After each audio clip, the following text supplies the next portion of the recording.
Marcelo in here, looks for and finds Fred. Shot comes in. What a start! And Hugo Neymar of Brazil, the young man with the nation's weight on his shoulders. A very good evening to you and welcome to the final whistle. We are champion meets champion. I'm your host with the most, Ayu Mufusi, and today in the show we have two football enthusiasts here with me on the show. I'll let them introduce themselves, then we'll continue to the show. So starting from my far right, you say your name, and then we'll continue the show. Okay, thank you, Ayu, for hosting us in this show. My name is Dishon Oniti. I'm a football analyst, and I'm also a football player. Yes. Thank you so much for the invitation. I am Philip Joko. I'm a former footballer. Thank you. And to our guests and our audience, you can follow this show on our social media platforms, on Instagram and on YouTube at The Final Whistle on both platforms to engage with us more. Now, right into the show, we know we are in the period of World Cup, the 2022 FIFA World Cup, and it has been a roller coaster, I can say, to this point where we have reached the finals, and so many big giants have been relegated, so many new names have made history, and just an overview, I'll start with the edition, an overview of how you have felt the 2022 World Cup has been. Okay, you have said it has been one of the most interesting World Cup competition because big teams, big names, the likes of Germany were knocked out in the group stage. Belgium were knocked out, and we saw that Morocco came and they left at the semi-finals, having knocked out Portugal, which is one of the greatest teams as far as international football is concerned. And up to now, we only have two teams. We are in the final. And we have Argentina because it has been interesting game because Argentina, if we talk about them, they lost their first game against the smallest team, which is Saudi Arabia in the FIFA ranking. You can't rank the two teams together because one is higher than the one is low. So they beat Argentina in the opening match, but then again, Argentina has won all their last around 4 matches, and we can say that Ecuador won their first game and they drew in their second match, and they also went home at the group stage. So I think this one has been one of the most interesting World Cup. And do you feel, first of all, which was your team that you had said that this team of mine is the one that will reach the finals, and also your thoughts on the whole tournament at large?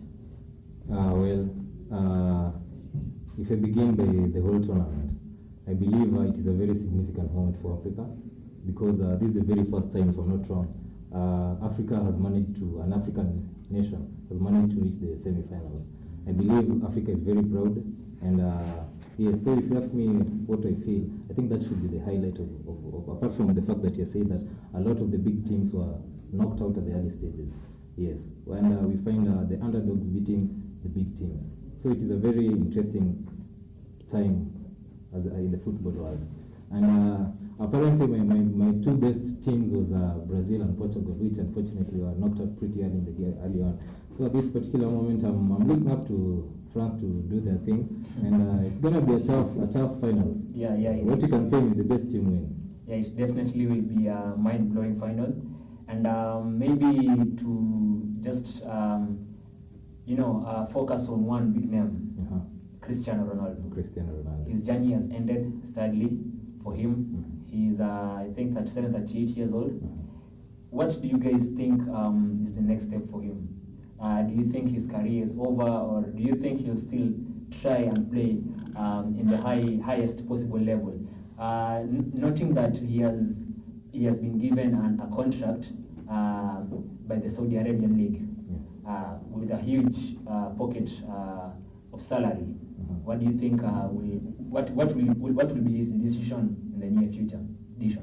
Okay, Ronaldo is one of the best player as far as football is concerned, and he has many records that he has broken, and he has set some of the biggest records that are yet to be broken. But right now he's in let's say something like a crisis, because his contract with Manchester United ended by mutual agreement, I guess, after that interview about the club. But then this season he has got limited time of playing, because most of the time he was starting in the bench.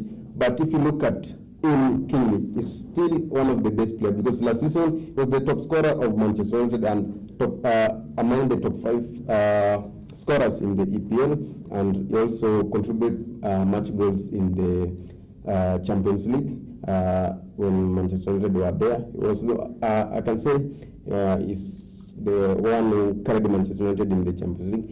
But coming this season, he got limited time of playing with the arrival of Erik ten Hag, because under the previous manager, he performed very well and he was starting each game. So I can say it is not. It's still very early to say that Ronaldo should leave or should pack and leave football. I think he can still play in a bigger team like Bayern or Napoli, and capable of helping them to move to the next stage. Because if you look at history about Ronaldo and Champions League, I think he can still play in a Champions League team. Because right now we are in round 16, if I guess, in the Champions League. He can still go to Bayern, because Bayern, we saw Mane got injured, and if we go to Napoli, they also need a striker despite having Osimhen. I don't see him going to the Saudi Arabian club. He will still come back to the top 5 leagues. Thank you, Dishon. Philip, in very, very few words before we go for a break, what are your words for Cristiano Ronaldo? Should he continue playing or should he just retire peacefully? Cristiano Ronaldo is still a very energetic man. If we check by his statistics, I think he's the man who has fat content is in his body is very minimal. So I believe he's very energetic. He still has got in him. But I believe if he goes to the Saudi Arabian League, I don't know. But at this particular point, Ronaldo is a big name. He had his peak. I believe if he goes to where he's well accommodated, he can still shine. But then I believe we've reached where he already reached his peak, and in as much as he's still excelling, his legacy might be going a little bit on the lower side. If it were me, I would be at a point where I would say, this is my peak, let me leave it at this point so that I can maintain the legacy I've put along throughout my football career. Thank you so much. To our viewers back at home, I hope you are following keenly on the show. We'll just take a short commercial break and we'll be back with more.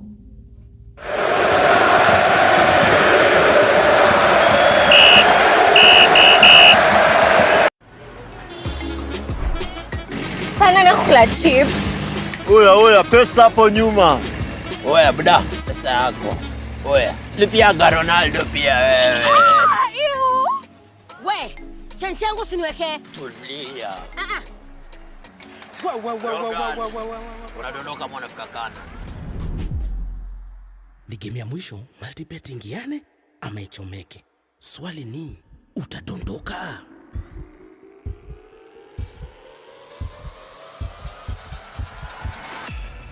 Katim ka na melizwa, shukisha! Dondoka visimpo na Odibets cash out. Wekelea bet, dondoka anytime. Odibets, bet extraordinary.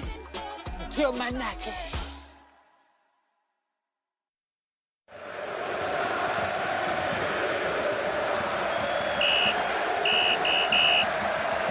Contrôle, qu'il aime la tête.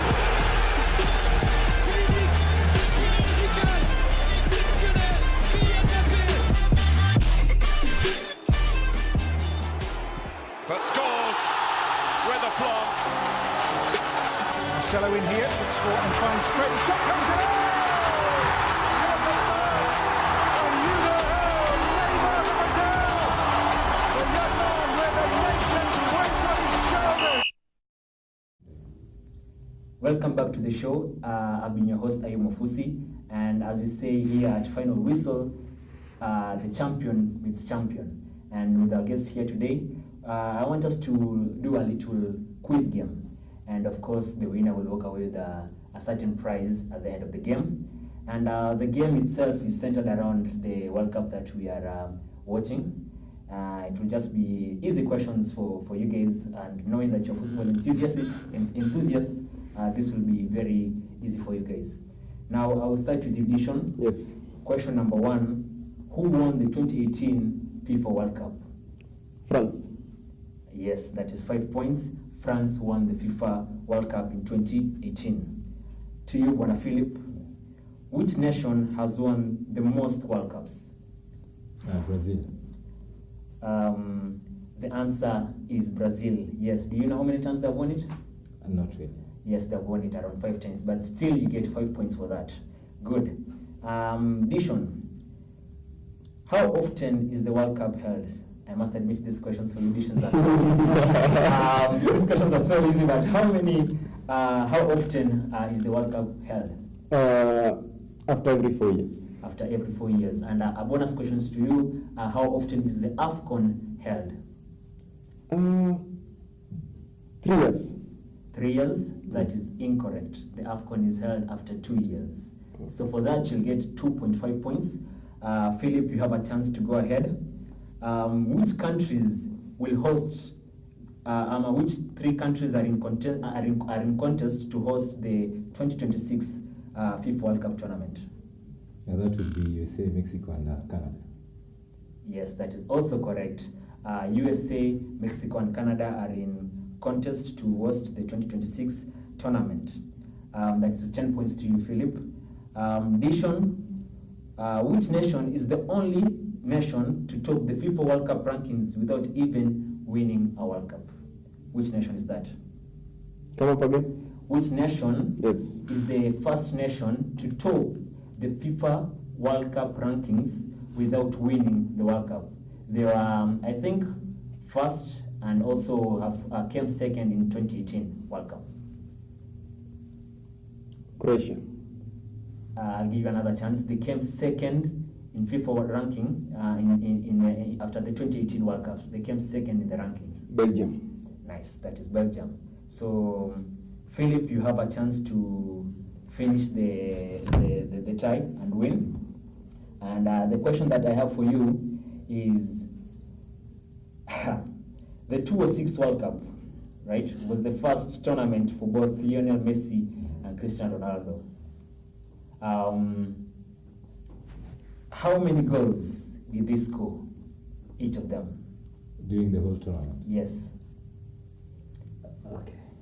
Now, Ronaldo and Messi in the 2006 World Cup were very young, by the way. Yes, of course. Yes. Now, let me simplify your question, okay? One of them scored, and one of them failed to score. Who scored and who failed to score? Cristiano Ronaldo scored. Cristiano Ronaldo scored. How many goals did he manage to score? This would be a guesswork, but I'd go with 2. He managed to score 1 goal. But also Messi contributed in that World Cup. I don't know if you guys remember. What contribution did Messi have in the 2006 World Cup? Any of you can answer the question. Dishon, you can answer it to take away the prize. So that I can talk. Yes. So I guess he contributed an assist. Very good. Messi contributed an assist in the 2006 World Cup, while Ronaldo scored his first FIFA World Cup goal. That means Dishon walks away with the prize. The prize is a voucher of 5,000 shillings. You can use it for your Christmas holidays. And to our viewers back at home, I hope this segment has been educative and fun also to increase your football knowledge. Share with us your thoughts on our handles at The Final Whistle at Instagram and YouTube. And to our guests, thank you for being with us in the show. And meet us again, same time, same place next week for more content from The Final Whistle. I've been your host, Ayub Mafusi. Have a good night.